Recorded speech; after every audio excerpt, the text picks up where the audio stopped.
প্রিয় দর্শক, যে যেখানে আছেন প্রীতি এবং শুভেচ্ছা নিন। শুরু করছি সাম্প্রতিক বিষয়ে মুক্ত আলোচনার অনুষ্ঠান তৃতীয় মাত্রা। দেশের সর্বশেষ রাজনৈতিক পরিস্থিতি নিয়ে কথা বলবার জন্য এই মুহূর্তে আমার সঙ্গে স্টুডিওতে উপস্থিত আছেন আমার বাদিকে ক্ষমতাসীন দল বাংলাদেশ জাতীয়তাবাদী দল বিএনপি থেকে নির্বাচিত জাতীয় সংসদ সদস্য আতাউর রহমান খান, এবং আমার ডান দিকে আছেন প্রধান বিরোধী দল বাংলাদেশ আওয়ামী লীগ থেকে নির্বাচিত জাতীয় সংসদ সদস্য মোহাম্মদ আহসানুল্লাহ। আমি প্রথমে মাননীয় সরকার দলীয় সংসদ সদস্য আপনার কাছে জানতে চাইব যে দেশের বর্তমান রাজনৈতিক পরিস্থিতি, সর্বশেষ পরিস্থিতি, দেশের এই সময়ের পবিত্র রমজান মাস শুরু হয়েছে, যেসব বিষয়ে অত্যন্ত গুরুত্বের সঙ্গে আলোচিত হচ্ছে, তার মধ্যে কোন কোন বিষয়টিকে আপনি সবচেয়ে বেশি গুরুত্বপূর্ণ মনে করছেন এবং আপনার অবস্থান থেকে তার ব্যাখ্যা কি? বিসমিল্লাহির রহমানির রহিম। প্রিয় দর্শকবৃন্দ, আসসালামু আলাইকুম। রমজান এসছে, রমজানের পবিত্র রক্ষার্থে আমাদের সবারই একত্র থাকতে হবে এবং রমজানের যাতে রমজানের উদ্দেশ্য, রমজানের যে আদর্শ, তা যেন আমরা অক্ষুণ্ণ রাখতে পারি, সেই জন্য সবার সহযোগিতা দরকার। এই মুহূর্তে আমাদের বাজার দর নিয়ে আলোচনা হচ্ছে, বিভিন্ন শাক সবজি বাজার, কাঁচামালের ব্যাপার, পেঁয়াজ ইত্যাদি আলোচনা হচ্ছে। কিন্তু আপনি একটা জিনিস লক্ষ্য করছেন যে রোজার আরম্ভ হওয়ার আগ থেকে যেরকম বাজারে একটা হাই প্রাইস টেন্ডেন্সি ছিল, আবার 2 দিন যাবত একটু কমে আসছে। পেঁয়াজের দাম একটু নর্মাল এসে গেছে এবং শাকসবজি প্রচুর বাজার এসছে, অনেক দাম কমে গেছে, যার জন্য এখন জনগণের মধ্যে একটু স্বস্তি ফিরে আসছে। তাছাড়া আপনি আমাদের আইন শৃঙ্খলার ব্যাপারটা বলেন, যে বাজার যাতে আইন শৃঙ্খলা থাকে, সেই জন্য সরকার বিভিন্নভাবে বিভিন্ন টিম করছে, 22টির মতো মোবাইল কোর্ট করেছে এবং তারা প্রত্যেকটা বাজারে সিভিল ড্রেস এবং পোশাক দিয়ে, পুলিশ দিয়ে ব্যবস্থা করতেছে, যাতে করে জনগণ সঠিক বাজারে গিয়ে ঠিকঠাক মতো তার বাড়িতে ফিরে আসতে পারে। রাস্তার যানজট হচ্ছে, যানজটের যাতে চূড়া হয় সেই জন্য সরকার চেষ্টা করছে, বিভিন্ন মোড়ে ট্রাফিক দিয়েছে, বিডিআর দিয়েছে, পুলিশ দিয়েছে, যার কারণে গত 2 দিন যাবৎ অনেকটা উন্নতি হয়েছে ইয়ার জন্য রাস্তা ট্রাফিক জ্যামের। তো সেদিক দিয়ে আমি মনে করি যে এই মুহূর্তে আমরা রাজনৈতিকভাবে যেটা সবচেয়ে বেশি জরুরি মোকাবেলা করা, সেটা হচ্ছে এই রাস্তার যানজট, তারপরে বাজার মূল্য স্থিতিশীল রাখা এবং আইন শৃঙ্খলা স্থিতিশীল রাখা।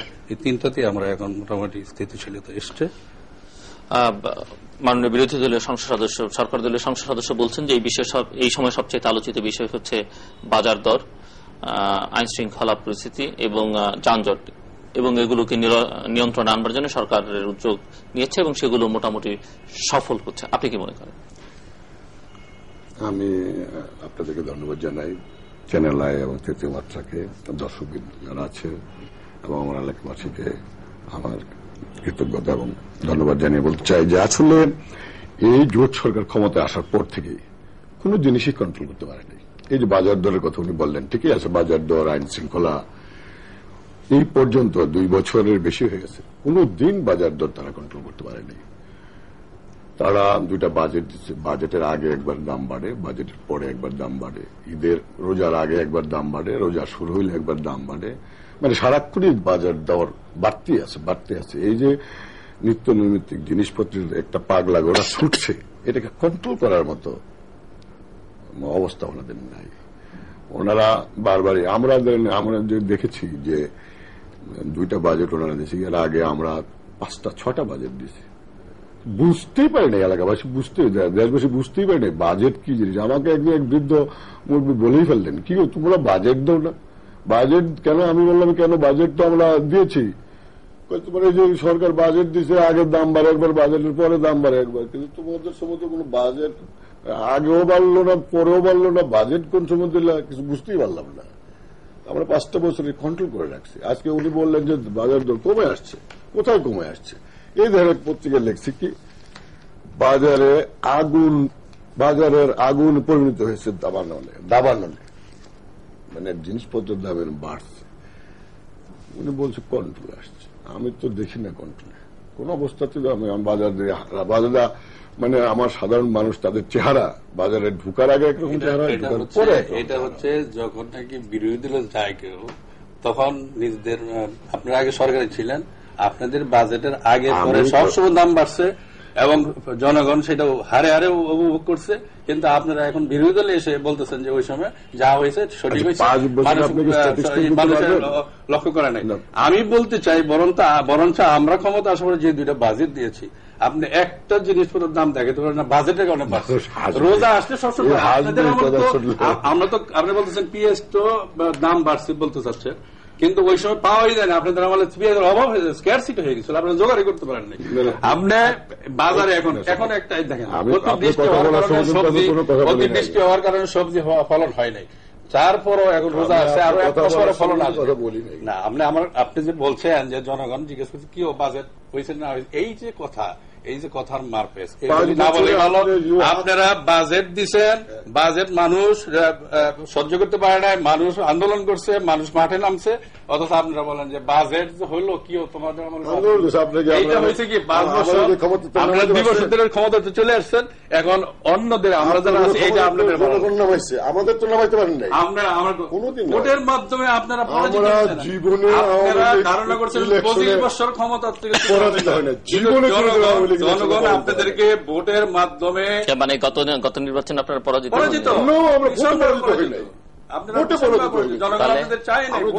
আমাদের জাতির জনকের কন্যা জননেত্রী শেখ হাসিনা এই বাংলাদেশ স্বাধীন হওয়ার পর সবচেয়ে স্বর্ণযুগের প্রধানমন্ত্রী, এবং আমি মনে করি স্বর্ণযুগ যদি বলেন, আমি বলতে চাই বেগম খালেদা জিয়া 91 সনে ক্ষমতা আসার পরে রাস্তাঘাট উন্নয়ন, আমি বলছি আপনি যেভাবে উন্নতি হয়েছে রাস্তাঘাট বলেন এবং চাকরি বাকরি বলেন, ব্যবসা বাণিজ্য বলেন, যে স্বর্ণযুগ বলতে তো বেগম খালেদা জিয়ার 91 থেকে 96, এবং এখন আবার স্বর্ণযুগ আপনারা গত 5 বছর আস্তে করে উন্নত করে গিয়েছেন। এখন অর্থনৈতিক শৃঙ্খলা দেশে ফিরে আসছে। গত 2 বছরে আমরা আপনাদের জঞ্জাট আমরা পরিষ্কার করলাম, আপনারা অর্থনৈতিক ভাবে শৃঙ্খলা করেন নাই, ব্যাংক প্রশ্ন আসে না। এখন আমাদের আপনাদের শূন্যের কোথায় সবচেয়ে শূন্যের কোথায় আপনারা রেখে গেছেন। এখন আমরা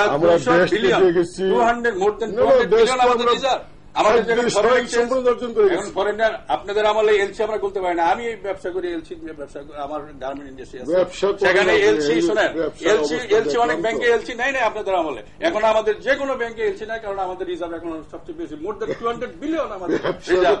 এটা আপনারা আপনাদের সবাই চিন্তাই করতে পারেন না। আপনারা শূন্য করে নিয়ে গেছিলেন। আপনারা ব্যাংকিং এ আপনারা কি করছেন? আপনারা ইন্টারেস্ট এত রেট বাড়াই দিয়ে গেছিলেন, যেটা নাকি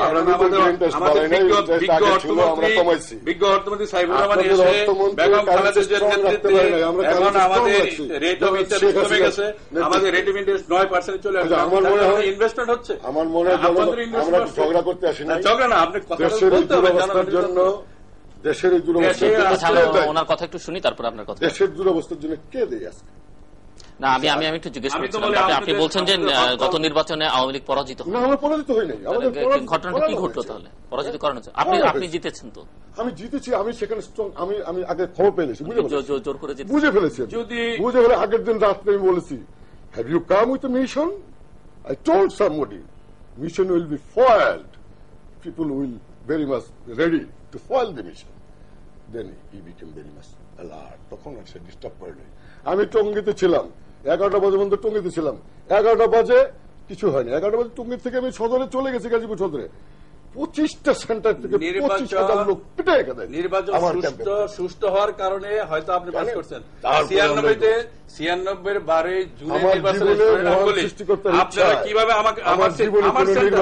আমাকে কিভাবে পরাজিত? আমি 96 12 জুনের নির্বাচনে জয় শুনেন। আপনারা একটি সেন্টারে 2300 ভোট ছিল, 2300 ভোট ছিল একটি সেন্টারে, 2300 ভোট কাস্ট হয়েছে, 2300 ভোট ধানের নৌকার পক্ষে গেছে, ধানের সে শূন্য। আমি মামলা করলাম, তারপর রিকাউন্ট করলাম, সেখানে 834 ভোট ধানের শেষ এবং নৌকার দুইটাই ডাবল ছিল। সেটা দেখা গেল নৌকার পক্ষে কাউন্ট করে আপনাদের ক্যান্ডিডেটকে জয় করানো হলো। শেষ পর্যন্ত আমাকে মাননীয় কোর্ট আমাকে রায় দিল যে আমি নির্বাচিত। তারপরে আপনারা আবার হাইকোর্টে গিয়ে আপিল করে আটকাই দিলেন।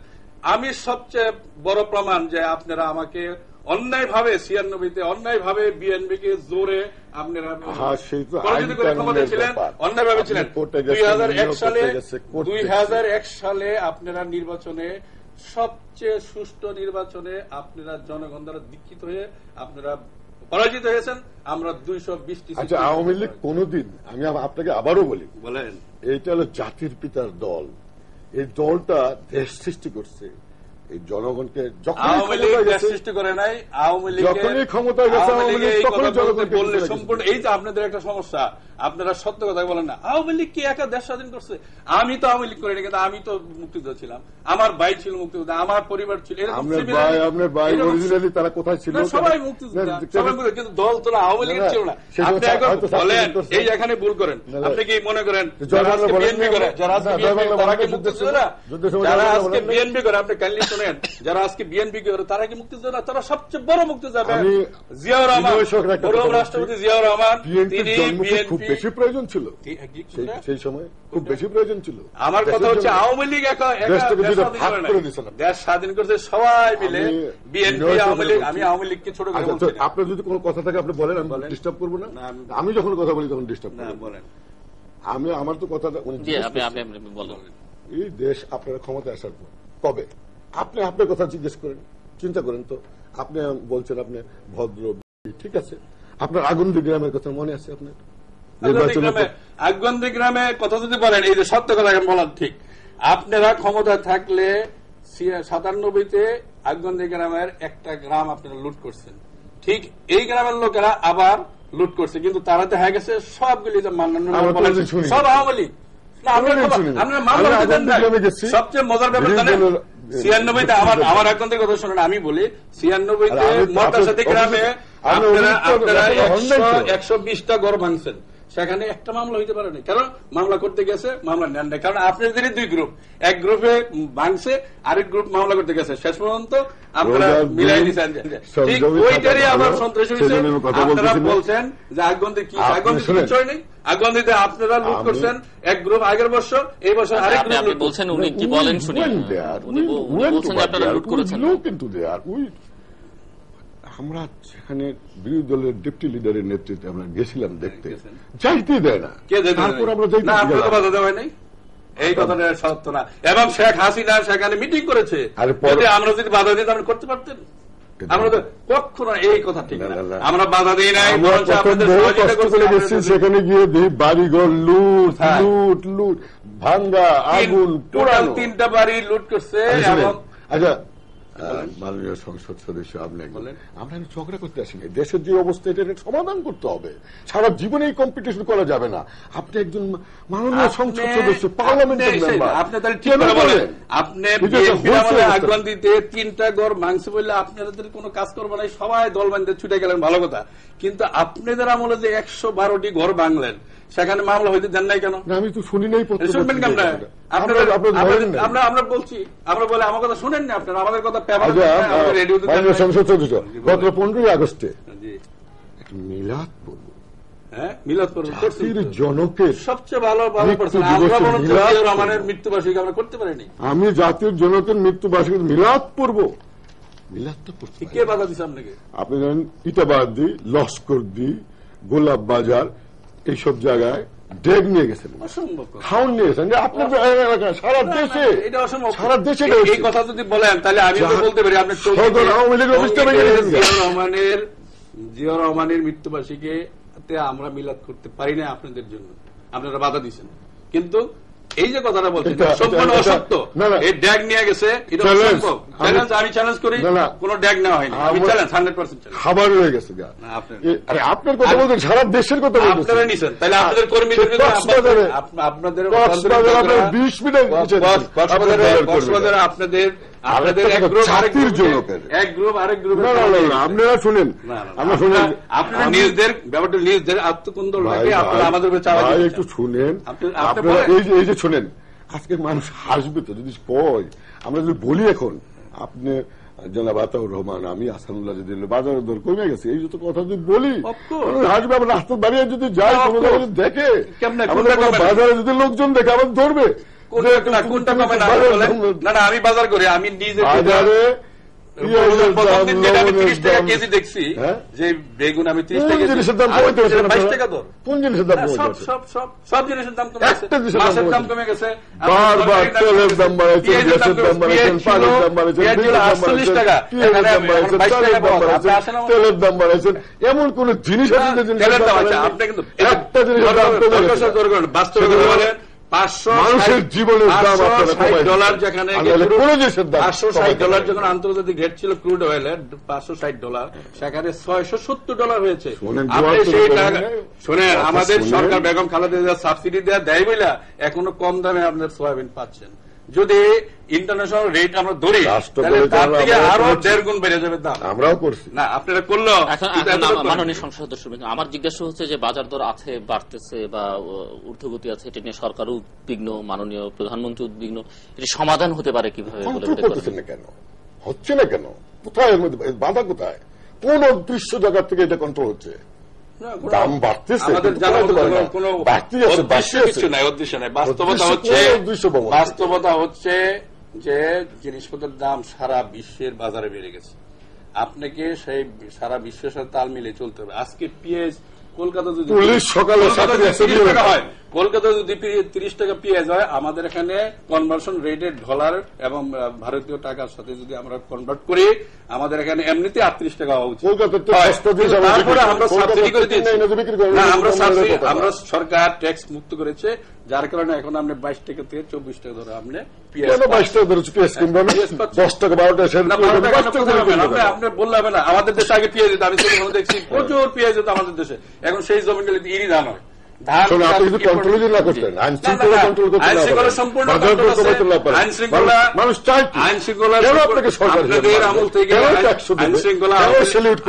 আমল থেকে এখন বিএনপির মাননীয় সরকারের সংসদ সদস্য বলছেন যে আপনাদের আমলের চেয়ে আইন শৃঙ্খলা এখন অনেক উনি বলছেন এটা মানে আপনারা রাষ্ট্রীয়ভাবে সন্ত্রাস করেছেন। থাকলে ক্ষুধা পেটে ক্ষুধা আছে আর বলে ফেললাম মানুষের কাছে, আমি খুব আমার পেট ভর্তি অবস্থা। মানুষ বুঝে, পাবলিক আইন শৃঙ্খলার বিষয়ে হ্যাঁ আমরা এই কথা দাবি করি না যে আইন শৃঙ্খলার বিষয়ে আমরা সম্পূর্ণ সফল হয়েছিলাম, তা না। আমাদের সময় যে আইন শৃঙ্খলার যে পরিস্থিতি ছিল, তোর ভাই নিজের বিবেককে আপনার লাভ দেন না, আপনারা শুরু করে আপনারা রাষ্ট্রীয় সন্ত্রাস করে আমাদেরকে আপনার লং মার্চ করতে দেন না। আপনারা আমাদের খুন করেছেন, আপনাদের রাষ্ট্রীয়ভাবে সন্ত্রাসকে মদত দিয়েছেন। আমাদের বিএনপি আমাদের নেতৃত্বে কোন লোকরা আমরা আপনারা নারায়ণগঞ্জে, আমার বাড়ি নারায়ণগঞ্জে শামীম ওসমান একটা আপনাদের আওয়ামী লীগের এমপি হইতে পারে, সে বলতে পারে বেগম খালেদা জিয়া নারায়ণগঞ্জে আসতে পারবে না। কেন বললো? আপনারা কি বিচার করলেন? যাইতে দিলেন না। বর্ষা হইল 98-তে বেগম খালেদা জিয়া আপনারা ব্যারিকেড দিলেন। আপনাদের সরকার তো বাধা দেয় নাই, সরকার তো শামীম ওসমানকে থামাই নাই, যার কারণে সে গোলাম আজমকে যেতে দিবে না, বেগম যেতে পারবে না। শামীম ওসমান কি নারায়ণগঞ্জের একক মালিক নাকি? আপনারা তো বলেন নাই। কিন্তু বেগম খালেদা জিয়ার আমলে, এই সরকারের আমলে, বর্তমান সরকারে আমি আতাউর রহমান আঙ্গুর যদি একজন এমপি যদি এরকম একটা কাজ করতাম, বেগম খালেদা জিয়া আমাদেরকে জেলে পুরাই দিতেন। আপনি দেখেন পিন্টু সাহেব একটা ভুল করছিল, আমাদের কিন্তু আপনি জনাল হাজিরি যা করেছে, দিনে দুপুরে হলো মানুষকে কেটে খুন করেছে, তার বিচার আপনারা করেন নাই। প্রমাণ নাই, তার প্রমাণ বলেন যে জনগণ বিচার করেছে, জনগণ নির্বাচনের মাধ্যমে আপনাদের বিচার মানুষে খাওয়ায়, বিচার নাই, কোন বিচার নাই। সে আমাদের বগুড়া কি ঘটনা ঘটে গেল, এই যে গম কিনালে কি ঘটনা ঘটেছে, গরুর খাদ্য, মুরগির খাদ্য। তারপরে কৃষিমন্ত্রী মতিয়া চৌধুরী যখন ছিলেন, তখন আপনারা গম চাল ভারত আনছিলেন, সেই চাল পচা দুর্গন্ধে গোডাউন সেগুলো আপনার ফলাইতে হয়েছে।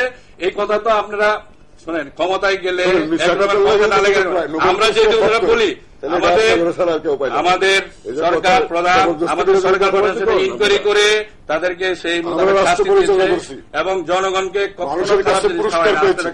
দেশের জনগণের কাছে পুরস্কার পেয়েছে, পুরস্কারটা হলো জনগণের পুরস্কারটা হলো নির্বাচনের মাধ্যমে, নির্বাচনের ব্যালটের মাধ্যমে পুরস্কার প্রমাণ করে জনগণ আমাদেরকে জীবনে পারবেন না কার ছবি, এই যে কথাটা বলছেন জীবনে পারবেন জীবনে যতবার সুষ্ঠু নির্বাচন হবে, যতবার সুষ্ঠু নির্বাচন হবে, ততবার বেগম খালেদার নেতৃত্বে বিএনপি ক্ষমতা আসবে, যতবার সুষ্ঠু নির্বাচন হবে ততবার আওয়ামী লীগ পরাজিত হবে। এটা আপনারা বলছেন যে নির্বাচনে আমি তৃতীয় মাত্রাকে অনুরোধ করবো, এই বাংলাদেশে ভোট যে জাল হয় এটা আমরা কোনোদিন জানতাম না। এই একমাত্র আপনাদের আপনি 70 এবং বিএনপি 73-তে আপনারা কি করছেন? 73-তে আপনারা শিখেছেন, 73-তে আপনারা কি করছেন? 73 সালের কথা বলছেন। 73 সালে আপনারা তখন তো বিএনপি ছিল না, তখন আওয়ামী লীগ ছাড়া, নৌকা মার্কা ছাড়া কোন লোক দেশবাসী কোথায়? আপনারা 99টা আপনারা সিট পেয়ে গেলেন কিভাবে? জনগণের ভোট লাগে না, আপনারা নিজেরা মেরে দিচ্ছেন। আপনি কি স্বাধীনতা চান নাই না কেন? স্বাধীনতার পরে কথা বলছি, স্বাধীনতার অবশ্যই চেয়েছি এবং স্বাধীনতা আমরা করেছি, আপনারা একা করেন নাই। 73-তে এসে আপনারা স্বাধীনতাকে ভুলনীত করেছেন, স্বাধীনতার মান সম্মান ইজ্জতকে ভুলনীত করেছেন, ব্যালটের মাধ্যমে আপনারা এই দেশের মানুষকে একদম নরকে নিয়ে গেছেন। তার থেকে পরিত্রাণ পাওয়ার জন্য জিয়াউর রহমান সাহেবের নেতৃত্বে 79 সালে আবার নির্বাচন যখন হইল, জনগণ যখন ভোট দিতে পারলো, স্বস্তির সাথে ভোট দিয়ে বিএনপি ক্ষমতা বসাইলো। তারপর আবার 91-তে যখন নাকি আমরা আন্দোলনের মধ্যে এরশাদ শাহীকে সরাইলাম, তারপরে 91-তে জনগণ যখন ভোট দিতে পারলো, তখন সঠিকভাবে বিএনপির নেতৃত্বে বেগম খালেদা নেতৃত্বে ধানের শীষে ভোট দিয়ে তাকে ক্ষমতা বসাইলো। 96-তে যখন আবার আপনারা কারচুপি করলেন, আমরা পারলাম না, আপনারা ক্ষমতা আসলেন। দুজনে বলছেন যে নির্বাচনগুলোতে 2001 সনে নির্বাচনে সুষ্ঠুভাবে হয়েছে, সেই জন্য বেগম খালেদা জিয়ার নেতৃত্বে বিএনপি আবার ক্ষমতা এসছে। ইনশাআল্লাহ এই দেশে যতবার সুষ্ঠু নির্বাচন হবে ঠিক ততবার বিএনপি নির্বাচন হতো, আপনারা ক্ষমতা আসতে পারবেন না। এই পর্যন্ত মাননীয় সংসদ সদস্যবৃন্দ, আপনাদের দুজনের কাছে আমার প্রশ্ন। আপনারা দুজনেই অভিযোগ করছেন, উনি বলছেন যে 96 সালের নির্বাচনে কারচুপি হয়েছে, আপনি বলছেন 2001 সালের নির্বাচনে কারচুপি হচ্ছে, কিন্তু আমরা দেখছি যে দুটো নির্বাচন যারা হেরে যাচ্ছেন সেই নির্বাচনটা আপনারা মানছেন না। কারণ নির্বাচন হচ্ছে তত্ত্বাবধায়ক সরকারের অধীনে। আপনারা বললেন সূক্ষ্ম নির্বাচন সারা বিশ্বে বলল ভালো নির্বাচন হচ্ছে, কারচুপি ওনারা করবেন কেন? তত্ত্বাবধায়ক সরকার তো তখন নির্বাচনটা তত্ত্বাবধায়ক সরকারের অধীনে হয়েছে। তাদের সাথে তো হয়েছে। আপনার নাইলে আপনি মনে করেন তত্ত্বাবধায়ক সরকারের প্রধান যিনি হলেন, ওনার কাছে তত্ত্বাবধায়ক সরকারের প্রধান যিনি লতিফুর রহমান সাহেব হলেন, তার আগেই নাকি উনি 2 মাস যাবৎ কাজ করতেছেন, উনি নিজেই বলেছেন। কারণ 1 ঘন্টার মধ্যে এই লতিফুর রহমান, ঠিক আছে, আমি আসছি, এই লতিফুর রহমান সাহেবকে যাতে লতিফুর রহমান সাহেব যাতে করে তত্ত্বাবধায়ক সরকার প্রধান হইতে পারে, সেই জন্য আপনার নেত্রী আগের থেকে প্রোগ্রাম করে 5 বছরে একদিন আপনারা ক্ষমতা রইলেন, যাতে করে এই কি নাম উনি বললেন তত্ত্বাবধায়ক সরকার প্রধানকে ক্ষমতা যায়। উনিকে তো আগে আপনারা বলে দিয়েছিলেন আপনি তত্ত্বাবধায়ক সরকার প্রধান হবেন, সেই জন্য তিনি কাজ করেছেন 2 মাস আগে থেকে, কেন 6 মাস আগে করতে পারেন। কারণ যে লোকটা জানে, আমি যদি জানি যে আমি 2 মাস পরে ক্ষমতা আসবো, সবাই জানে তত্ত্বাবধায়ক সরকারটা কে হবে, সে তো কাজ হয়েছে, কাজ করছে, সুষ্ঠুভাবে কাজ করছে। আচ্ছা আপনি বলেন যে অফিসারগুলি আপনারা বসাই গিয়েছিলেন, এগুলো আপনারা বসায়া আপনারা মনে করছেন যে 15 দিনের জন্য বা 3 মাসের জন্য আমরা পিকনিকে যেতেছি, পিকনিকতে এসে আবার ক্ষমতায় বসে যাবো। আল্লাহ কি রহমত, এই যে ইয়েতে আসলো তত্ত্বাবধায়ক সরকার প্রধান আসলেন, আইসা আপনাদের শখ ধারা মতন যে আপনাদের যে অফিসার বসাইছেন সব দিলেন, উলট পালট সরাই দিলেন, নিরপেক্ষ বসাইলেন, তখন আপনাদের টনক নড়ল যায় মানুষের জন্য, স্লোগান দিয়েছেন, দেশের মানুষের জন্য কোনো কাজ করেন নাই, যা করেছেন সম্পূর্ণ দলীয় স্বার্থে, দলের স্বার্থে, দলীয় কর্মীদের জন্য বাজি রেখে কাজ করছে, দলের স্বার্থ ছাড়া আওয়ামী লীগ জনগণের সাথে কোন কাজ করে সম্পূর্ণ দলের জন্য। আপনার পাকিস্তানি গোলাম দলের জন্য পাকিস্তানি গোলাম আজকে কি আওয়ামী লীগ যখনই ক্ষমতা আসছে সব সময় দেখা গেল আওয়ামী লীগের কর্মী, আওয়ামী লীগ যখনই ক্ষমতা আসছে তখনই জনগণকে একটা একটা উপহার দিয়েছে। বেগম খালেদা জিয়া যখনই ক্ষমতা আসছে খালেদা জিয়া অন্যায়ভাবে কর্মীদের কোনো সাহায্য করে নাই। বেগম খালেদা জিয়া ভোট দিতে স্বাধীনতা উপহার দিয়েছে। 73 সালে ভোট দিছে, দেশে নতুন ধারা উপহার দিছে এবং নতুন কনস্টিটিউশন আগে উপহার ধারা দিছে। একদলীয় শাসনতন্ত্র দিলেন, যেখানে জনগণের কোন অধিকার থাকবে না। বাকশাল থাকতো, রাজনীতিতে আগাছা লোকগুলি এই বাকশাল করছিলেন। সর্বদলীয় সর্বদলীয় আপনি জানেন, আপনি গণতন্ত্র সকলকে নিয়েই তো গণতন্ত্র না, তাহলে একটা দলে কি গণতন্ত্র? আরে একটা দল না তো ছিল না, ওয়ান পার্টি বলা হয়েছে, একটা দল ছিল না। সম্পর্কে আপনারা আমরা তো তত্ত্বাবধায়ক সরকারের আইন করলাম, কিছুই জানেন সরকার বাকশাল হলে তত্ত্বাবধায়ক সরকার আইন করলাম, পার্লামেন্টে আইন করলাম, আপনারা দলের নামে সমস্ত দলকে জলাঞ্জলি দিয়ে একদলীয় শাসন কায়েম করলেন শেখ সাহেব মাত্র 10 মিনিটে পার্লামেন্টে নির্বাচন হয়েছিল। আপনারা বাকশালে ফিরে গেলেন না কেন? বলছেন যে বাকশালের নির্বাচনে বঙ্গবন্ধু জাতির পিতা, দেশ থেকে বঙ্গবন্ধু বারবার চেষ্টা করছেন ঐক্যবদ্ধ করার জন্য। আপনারা জানেন 52 সালে ঐক্যবদ্ধ হয়েছে, 62 ঐক্যবদ্ধ হয়েছে, 66 ঐক্যবদ্ধ হয়েছে, 69 ঐক্যবদ্ধ হয়েছে, 70 ঐক্যবদ্ধ হয়েছে, 72 হয়েছে। বারবার বঙ্গবন্ধু দেশটাকে ঐক্যবদ্ধ করার চেষ্টা করছেন। আর একটা কুচুকরি মহল বারবার দেশটাকে বিভক্ত করে ব্রিটিশের মতো ডিভাইড এন্ড রুল এরকম চেষ্টা করেছেন। আর বঙ্গবন্ধু সবসময় ঐক্যবদ্ধ করেছেন। এই জনগণের বিপক্ষে তাইলে আপনি একদল বাকশালটা কেন করলেন? আরে 72 সালে তো সব রাজা খেতে দিতে পারতেন। আজকে আমি সব কথা বলতে পারবো না। 72 সনে বঙ্গবন্ধু যদি ঐক্যবদ্ধ সবাইকে না করতেন, তাহলে আজকে মাননীয় প্রধানমন্ত্রী যিনি, উনি প্রধানমন্ত্রী হতে পারেন? ওনার বিরুদ্ধে তো ঠিক আছে 72 সনে আজকে যারা শাহজিজ প্রধানমন্ত্রী হয়েছে, আজকে এই যে আপনাদের জোটের প্রধান প্রধানমন্ত্রী হয়েছে, বহুদলীয় গণতন্ত্র মরহুম রাষ্ট্রপতি জিয়া রহমান গঠন করার কারণে নির্বাচনের মাধ্যমে তথাকথিত বহুদলীয় নির্বাচন আমরা সকল দল, আওয়ামী লীগ নয়, এটার নাম ছিল কৃষক শ্রমিক আওয়ামী লীগ। আমি বলতে চাই গণতন্ত্র হইতে পারে না, শোনেন, আপনি নির্বাচন শুনেছেন? বাকশালের আন্ডারে একটা নির্বাচন হয়েছিল, শুনেছেন আপনি? সম্পূর্ণ আপনাদের লোক নির্বাচন সম্পূর্ণ সকল দলের লোক বাকশালে আইছে। সকল লোক আপনি জানেন না, আপনি জানেন আমাদের মরহুম জিয়াউর রহমান বাকশালের মেম্বার ছিল, আপনি জানেন? মরহুম জিয়াউর রহমান বাকশালের মেম্বার ছিল, আপনি জানেন? হইতে পারে, যেহেতু আপনি আইন করে দিয়েছিলেন গভর্নরকে, তিনি এখানে জিয়া রহমানের কোন রকমের জিয়া রহমান কেন আমিও জিয়া রহমান না, শুধু আমিও থাকতে পারি সেই দলের সদস্য। এই দলে না থাকলে আপনাদের দলের প্রতিষ্ঠাতা জীবনে করে দিন আমাদের প্রতিষ্ঠাতা নেতা মরহুম রাষ্ট্রপতি জিয়া রহমান সাহেব বহুদলীয় গণতন্ত্র করলেন, সমস্ত পত্রিকা বন্ধ করে দেন, 4টা সামনে একটা শিখণ্ড শত পত্রিকা আজকে মাঠে আছে, বাজারে আছে। এটা জিয়া রহমানের অবদান, আপনাদের অবদান। আপনারা নির্বাচনে আমাদের গলাটা টিপে ধরে আপনারা শুধু ইত্তেফাক, আপনারা বাংলার বাণী নিজের 730 পত্রিকা দিয়েছিলেন। জিয়া রহমান এসে আজকে এই সমস্ত পত্রিকা ইন্ডিপেন্ডেন্ট যা বলেন, বাংলাদেশ সব জিয়া রহমান খুলে দিয়ে গেছে। আপনারা তো করেন নাই। আপনারা বাস্তবতা আসেন। আপনারা গণতন্ত্র যদি না দেন, জনগণের মত প্রকাশ করতে না দেন, জনগণের ইচ্ছাকে যদি প্রকাশ করতে না দেন, তাহলে সেটা গণতন্ত্র কিভাবে হলো? সুষ্ঠু নির্বাচন হলো বেগম জিয়া সেই পরিবেশ একরকম, 2001 সনে জিয়ার নেতৃত্বে বিএনপি জনগণের ভোটের মাধ্যমে।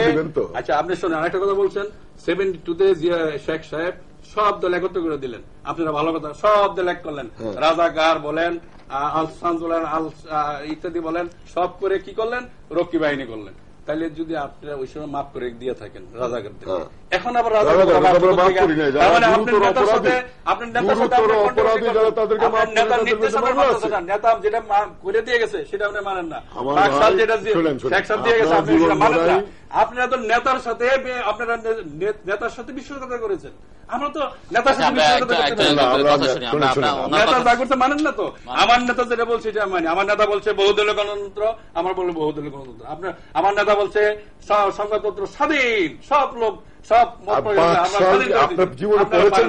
আপনারা খালি করে এনে ছোট করে এনে এই সব ছাড়তে হবে।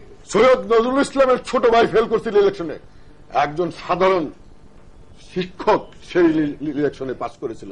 এই পাস এবং সেই শিক্ষকটা সৃষ্টি হওয়ার পরে বলে বহুদলীয় গণতন্ত্রকে ধিকৃত করতে চায়, বহুদলীয় গণতন্ত্রকে বাকশালে কথা বলে বহুদলীয় গণতন্ত্র আমরা তো একটা সিস্টেমে সাধারণ খেটে খাওয়া মানুষের গণতন্ত্রের দিকে অগ্রসর হতেছিলাম। কিভাবে? একদল করে। আজকে শুনেন, আচ্ছা একদল আচ্ছা আমরা তো শিক্ষক মানুষ, আপনি আমার আপনার কাইন্ডলি শুনেন। ওয়ান পার্টি কিভাবে একটা দল, দলের নেতা আমি যদি পছন্দ না করি আমি বলতে পারবো না, তাইলে আমার স্বাধীনতা কোথায়? আমি কিভাবে গণতন্ত্র হইল? আর এখন জিয়া রহমান এতগুলি দল করে দিলেন, এতগুলি দল করলেন, যেটা ভালো লাগে সেটা শুনে না, যেটা ভালো লাগে কি, যেটা ভালো লাগে দেশ খায় ফেলাও, দেশ পাকিস্তানের এই একটা খারাপ কথা অসত্য কথা বলছেন, দেশ খেয়ে হলো। দেশ কি খাওয়া আধুনিক জমানায় এই পাকিস্তান হিন্দুস্তান? তাহলে আমি যদি বলি ভারতবর্ষ আপনারা খেয়ে বলছি, এটা আমি বলতে পারবো? এটা বলা উচিত? আপনি পাকিস্তানের কথা কিভাবে বললেন? আমার সবচেয়ে ভালো প্রতিবেশী, আমার সবচেয়ে কাছের প্রতিবেশী ভারতবর্ষের সাথে আমাদের সম্পূর্ণ সুসম্পর্ক আমরা রেখে চলছি। আমার ভারতবর্ষে আমাদের অনেক সাহায্য করেছে, আমরা তাদেরকে সহযোগিতা করি, আমাদের মধ্যে কোর্ডিয়াল রিলেশন আছে, ফ্রেন্ডশিপ রিলেশন আছে। পাকিস্তান ভারতে আপনি আসলেন কেন? পাকিস্তান তো আমার থেকে এক স্টেপ পরে, আমার প্রতিবেশী হল ভারত। ভারতের সাথে সুসম্পর্ক আমরা বন্ধ করতে চাই, সুসম্পর্ক আমরা রাখতে চাই। ভারত কেন সারা বিশ্বের সাথে একটা সম্পর্ক রেখে, সারা বিশ্বের সাথে সুসম্পর্ক রেখে আমরা সুসম্পর্ক রেখে চালাতে চাই। আজকে দেখেন সারা বিশ্বের সাথে আমাদের সুসম্পর্ক থাকার কারণে আজকে মালয়েশিয়া, আজকে আমাদের লক্ষ লক্ষ লোক শ্রমিক যাবে, যেটা আপনাদের আমলে বন্ধ ছিল। সৌদি আরবের লোক যাওয়া প্রায় বন্ধ হয়ে গেছিল। আজকে বেগম খালেদা জিয়ার নেতৃত্বে আজকে সৌদি আরবের লোক যাচ্ছে বেশি করে, আজকে ইতালিতে লোক যাচ্ছে, আজকে সারা ডিউ টু বেগম খালেদা জিয়ার সঠিক সিদ্ধান্তের কারণে, পররাষ্ট্র নীতির কারণে আজকে সারা বিশ্বে আমাদের বাংলাদেশকে এখন সবাই ভালোবাসে, বাংলাদেশের এখন সবাই বন্ধু, কোথাও প্রভু নাই, সব জায়গায় আমাদের পররাষ্ট্রনীতি এরকম পররাষ্ট্রনীতি আপনাদের জাপানি অ্যাম্বাসেডর চিঠি লিখছে দুর্নীতির জন্য এই দেশে আপনাদের আমলে শুরু হয়েছিল, আপনাদের আমলে দুর্নীতি শুরু হয়েছিল, সেইটারে শেষ করছে। আমরা এখন কারেক্ট করছি, এখন আমাদের যে জন্য ফরেন এক্সচেঞ্জ আসতেছে, IMF টাকা দিচ্ছে, ওয়ার্ল্ড ব্যাংক আমাদেরকে 500 কোটি প্রথম 6 মাসে 216। আপনি দেখেন IMF যেখানে 50 কোটি ডলার আমাদের দিচ্ছে। কেন? আমাদের অর্থনৈতিক শৃঙ্খলা এসেছে, দেশে এখন অর্থনৈতিক একটা প্রবৃদ্ধি বেড়েছে, ইনভেস্টমেন্ট হচ্ছে। আপনি পত্রিকার কাগজ আনতে পারেন, বাস্তবতা হল আপনাদের আমলে এই দেশের ছেলেবেলারা বেকার হয়েছে, চাকরি পায় না। এখন আমাদের আমলে অনেক আভ্যন্তরীণ ইনভেস্টমেন্ট হচ্ছে, আমাদের আভ্যন্তরীণ হচ্ছে, বাইরের ইনভেস্টমেন্ট হচ্ছে। শোনেন, আমাদের আমলে এক্সপোর্ট প্রসেসিং জোন বেড়ে গেছে, কয়েকটা হয়ে গেছে, এখানে বিদেশিরা পুঁজি বিনিয়োগ করছে, যার কারণে আমাদের দেশের হাজার হাজার ছেলে মেয়েরা চাকরি পাচ্ছে। আমাদের দেশের পণ্য আপনি দেখেন এক্সপোর্ট, আপনারা যা করেছেন গার্মেন্ট সেক্টরে, তার থেকে আমাদের এখন 15% এক্সপোর্ট হয়েছে। উদ্দেশ্য কারণটা কি?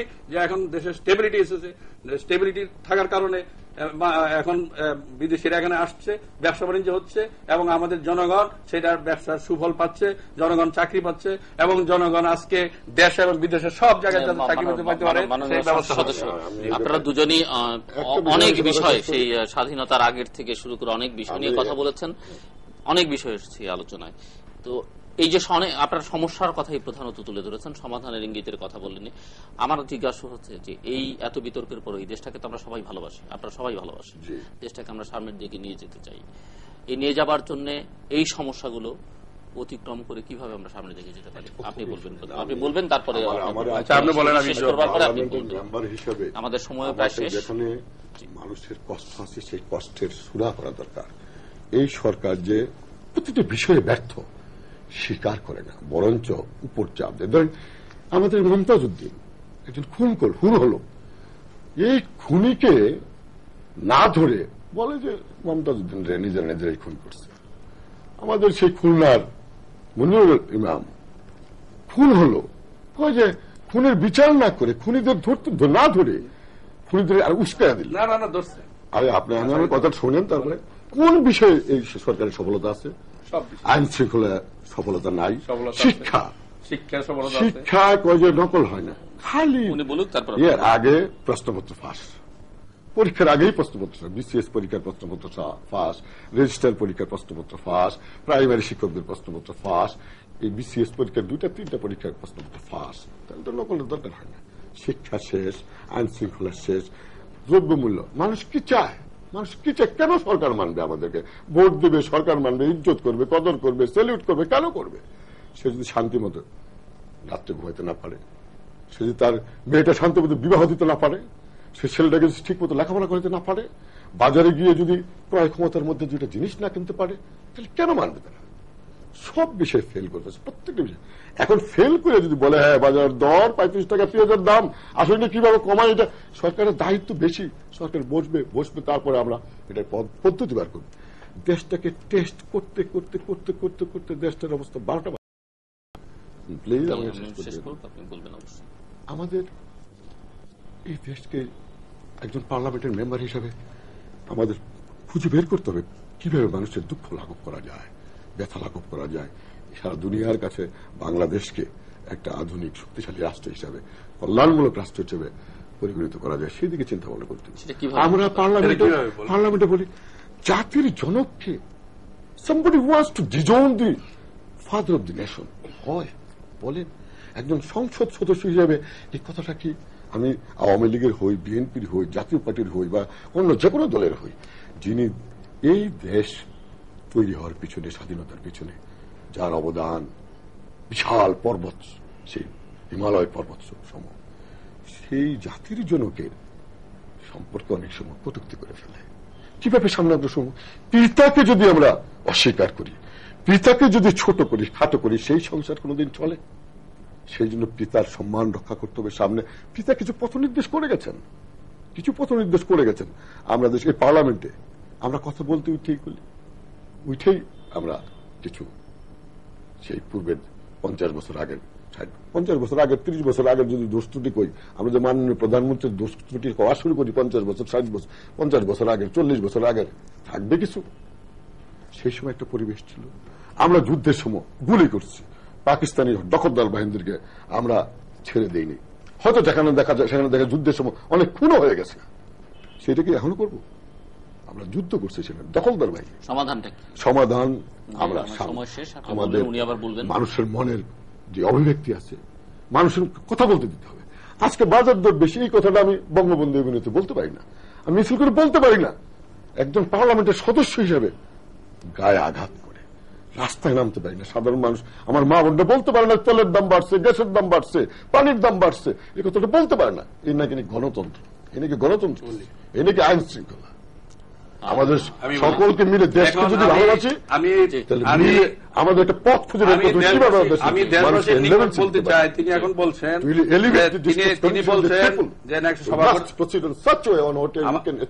আমার মাননীয় এমপি সাহেব বলছেন তিনি সভা করতে পারেন না। আমি দেশবাসীর কাছে জিজ্ঞেস করতে চাই, কিছুদিন আগেও পল্টন ময়দানে শেখ হাসিনার নেতৃত্বে যে মিটিংটা হয়েছিল, আমরা কি বাধা দিয়েছিলাম? অবশ্যই আপনারা সুষ্ঠুভাবে মিটিং করতে পেরেছেন। আপনারা বরঞ্চ ক্ষমতায় থাকার সময় বেগম খালেদা জিয়ার পল্টন ময়দানের মিটিং এ সেল মেরে তার মিটিং এ পন্ড করে দিয়েছিলেন। আপনার নেত্রী সেটা বিচার করে নাই। আজকে আপনি বলেন জনগণের কথা বলতে চান, আপনি বলতে চান জনগণের কথা বলতে চান মিটিং করে। আপনাকে জনগণ ভোট দিয়ে 58টা সিট আপনাদেরকে সংসদে দিয়েছে, আপনারা তার অবমাননা করেছেন। আপনারা সংসদে যান না। সংসদ হচ্ছে সমস্ত রাজনৈতিক কর্মকাণ্ডে প্রাণকেন্দ্র।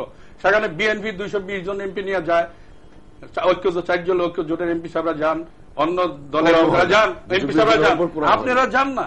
আপনারা সংসদে যান না, আপনারা একটা কথা বলেন যে সংসদে আমাদের কথা বলতে দেয় না। আপনার বুকে হাত দিয়ে জিজ্ঞেস করেন মাস্টার সাহেব, আপনার নেত্রী যখনই কথা বলেছে, যতক্ষণ বলেছে মাইক ততক্ষণ অন ছিল, অফ করা হয় নাই। অথচ আপনি তো বলছি, আপনি কথা বলার সময় আমি কথা বলি নাই। আপনি আমাদের নেত্রী বেগম খালেদা জিয়া যখন বিরোধী দলে ছিলেন, তিনি যখনই কথা বলতে চাচ্ছেন তখন আপনাদের আব্দুল হামিদ সাহেব এবং মরহুম আপনাদের হুমায়ুন রশিদ সাহেব স্পিকার ছিলেন, উনি সঙ্গে সঙ্গে কথা বলার আগে মাইক অফ করে দিতেন। সেটা আমরা প্রতিবাদ করেছি, আপনারা কর্ণপাত করেন। আমাদের 116 জন এমপি ছিল পার্লামেন্টে, আর এখন আপনারা 58 জন এমপি, আমাদের অর্ধেক এসে গেছেন। সেখানে আপনাদেরকে শতকরা 40 মিনিট সময় দেওয়ার কথা, আপনারা 65 মিনিট কথা বলেন। আপনাদের কি, আপনারা তো একমাত্র বিরোধী দল না, বিরোধী দল আরো আছে, এরশাদ সাহেবের দল আছে, আরো যারা আছে তারা সবাই কথা বলবে। আপনারা কাউকে পাত্তা দিতে চান না। আপনারা ভাবতেছেন যে সংসদ একমাত্র আপনারাই যাবেন, আপনারাই কথা বলেন, সরকারি দলের কথা কি? অথচ আমি যে 220 জন এমপি নিয়ে আমরা আসছি, আমরা সেই কথা বলতে হবে না? আপনাদেরকে আমি অনুরোধ করব, আপনারা সংসদে আসেন, এসে জনগণের কথা বলেন, নতুবা জনগণ আপনাকে আর সংসদে দেখতে চাবে না। কারণ জনগণ আপনাকে ভোট দিয়ে সংসদে পাঠিয়েছে 58 জন এমপি সাহেবকে, আপনারা সংসদে যান না।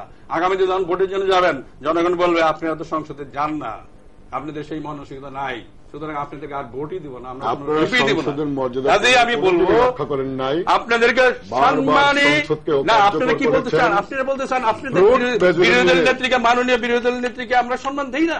অবশ্যই দেই। উনি যতটুকু সম্মান পাওয়া তার থেকে এক চুল পরিমাণ কম দেয় না, বরঞ্চ আমরা সম্মান আরো বেশি দিতে চাই। এখনো চাই আমাদের নেত্রীর সাথে কথা বলেন, আমাদের প্রধানমন্ত্রীর সাথে কথা বলেন। আপনারা কারোর সাথে কথা বলতে চান না, আপনারা কোন রকমের সমাধান দিতে চান না। আসলে যেসব বিষয় নিয়ে আমরা আলোচনা করছি, এগুলো সমাধান করতে হবে একসঙ্গে বসেই। একসঙ্গে বসার জন্য আমরা আবেদন করতেছি। আমি আমার দলের পক্ষ থেকে আমি আপনাদেরকে বিরোধী দলের সমস্ত নেতা নেত্রীদের অনুরোধ করব, আমাদের নেতা নেত্রীদের সাথে বসে আলোচনার মাধ্যমে আপনারা সমস্যা সমাধান করেন, জনগণের আশা প্রত্যাশা পূর্ণ করেন। নতুবা আপনারা আমাদের দোষ দিবেন, গালি দিবেন। আমরা তো জনগণের উপকার করার জন্য ক্ষমতায় আসছি, অপকার করার জন্য আসি নাই। আমরা আমাদের মাথায় অবশ্যই আছে যে আমাদের আবার 3 বছর পরে জনগণের কাছে যেতে হবে। সেই জন্য আমাদের চিন্তা চেতনা সম্পূর্ণ জনগণের স্বার্থে। আমরা জনগণের বিপক্ষে কোনো কাজ করতেই পারি না। কারণ জনগণকে, জনগণ তো আমি জনগণের একজন, জনগণের প্রতিনিধি। আমি জনগণের স্বার্থে যা করার সবাই আমরা করছি এবং ইনশাআল্লাহ করে থাকব, ভবিষ্যতে করব। দেশের মানুষের কথা, তাদের সুখের কথা, আপনারা বলছেন জাতির পিতার কথা বলছেন, জাতির পিতারে আমরা, আপনি জাতির পিতা শেখ সাহেবকে বলছেন, আমরা শেখ সাহেবকে ইজ্জত দিয়ে কথা বলি। শেখ সাহেবের একটি ছবি আমার থানার একটি প্রাইমারি স্কুলে চুনকাম করবে, শেখ সাহেবের ছবিটা নামায় সুন্দরভাবে রেখে দিয়েছে কন্ট্রাক্টর। আপনার আওয়ামী লীগের এমপি সাহেব আমার 34 জন ঢাকা ইউনিভার্সিটির ছেলের নামে মামলা দিল, শেখ সাহেবের ছবির ভেঙে চুরা দেওয়া হয়েছে, অথচ কিচ্ছু না। এটা মিথ্যা মামলা দিয়ে 34 জন ছেলেকে দেন নাই। আপনাদের এইভাবে আপনাদের নেতাকে অসম্মান আপনারা করেছেন। আমরা শেখ সাহেবকে কোনো সম্মান, শেখ সাহেবকে শেখ সাহেবের মাজার জিয়ারত করেছে আমাদের নেত্রী বেগম খালেদা জিয়া, অথচ আমাদের মুক্তিযোদ্ধার নায়ক জিয়া রহমান সাহেবের মাজার আপনাদের নেত্রী। দর্শক মন্ডলী, আপনারা যারা আমাদের এই অনুষ্ঠান দেখছেন, আমাদের অনুষ্ঠান সম্পর্কিত যে কোনো মতামত জানিয়ে আমাদের লিখতে পারেন। আমাদের লিখবার ঠিকানা পরিচালক, তৃতীয় মাত্রা, Channel I, GPO box 2433, Dhaka 1000। আমাদের ইমেইল করতে পারেন এই অ্যাড্রেসে tmatra@ccn-media.com। আপনারা যারা চিঠিপত্র লিখবেন, ইমেইল করবেন, সঙ্গে পূর্ণ ঠিকানা দেবেন এবং সম্ভব হলে আপনাদের ফোন নাম্বারগুলো দিয়ে দেবেন। মাননীয় সংসদ সদস্যবৃন্দ, আলোচনা অংশ নেওয়ার জন্য আপনাদের দুজনকে অনেক ধন্যবাদ। দর্শক মন্ডলী, অনেক বিষয় নিয়ে আমরা বিতর্ক করছি। আমাদের সংসদ সদস্যবৃন্দ বিভিন্ন দলের, তারা বিতর্ক করছেন। গণতন্ত্রের বিতর্কটা অপরিহার্য এবং বিতর্ক থেকে একটি সমাধান বের করে নিয়ে আসাও, বিতর্ক হলেই আসলে সমাধানটা বেরোবে। সবাই আমাদের রাজনীতিবিদরা আমরা বিশ্বাস করতে চাই যে তারা দেশকে ভালোবাসেন। তারা যে দলই থাকুক না কেন, সবাই মিলেই আসলে দেশটাকে এগিয়ে নিয়ে যেতে হবে। 5 বছর পর পর ক্ষমতার পট পরিবর্তন হবে, জনগণের ভোটে নির্বাচিত একটি দল ক্ষমতায় আসবে, তারা 5 বছরের জন্য শাসনভার পরিচালনা করবেন এবং বিরোধী দলকে, প্রধান বিরোধী দল যেটি বিশেষ করে সেটিকে মনে রাখতে হবে যে তারা ছায়া সরকার হিসেবে আসলে কাজ করবে, তারা গভর্নমেন্ট ইন ওয়েটিং। সো সবাই মিলে যদি আমরা দেশটাকে গড়তে পারি, তাহলেই আমরা পৃথিবীর বুকে মাথা তুলে দাঁড়াতে পারবো। আমাদের সঙ্গে থাকবার জন্য আপনাদের অসংখ্য ধন্যবাদ। আপনাদের সবার জন্য শুভকামনা।